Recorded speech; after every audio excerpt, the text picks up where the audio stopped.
Could you imagine if strangers talk to you like this? People with accents deal with that all the time. Do you understand the words that are coming out of my mouth? We can try and find some elaborate way to explain it, but the truth is, narrow-minded people think people who sound different from them are stupid. For starters, people with southern accents are often labeled slow.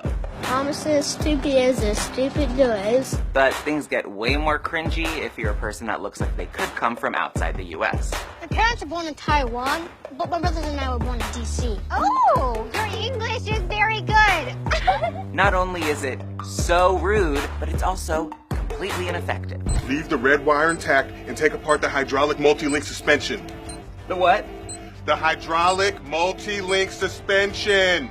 How are you so unhelpful?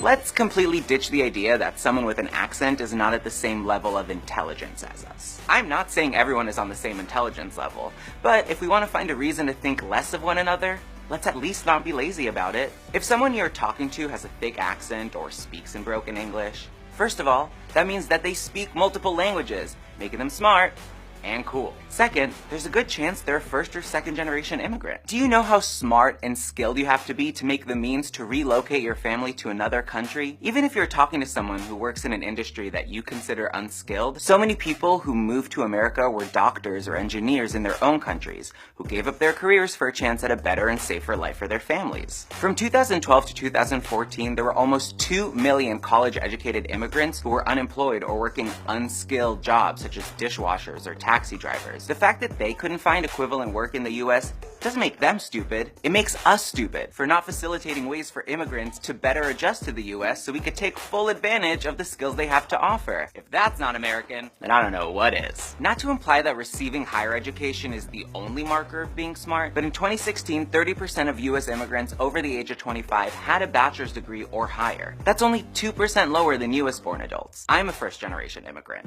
My family moved from Israel to the US when I was 8, and I barely spoke any English. Mostly because I was convinced that if I skipped my English lessons in Israel, I would get my way and we wouldn't have to move. As you can see today, that didn't work. Eventually, I learned English, and you better believe that I had an accent. An Israeli English accent is kinda hard to describe. It's like a French accent, but way less sexy. It's so indiscernible that Israeli actress Gal Gadot just got to keep her normal Israeli accent when she played an Amazon from the fictional land of Themyscira in Wonder Woman. You're wrong about them.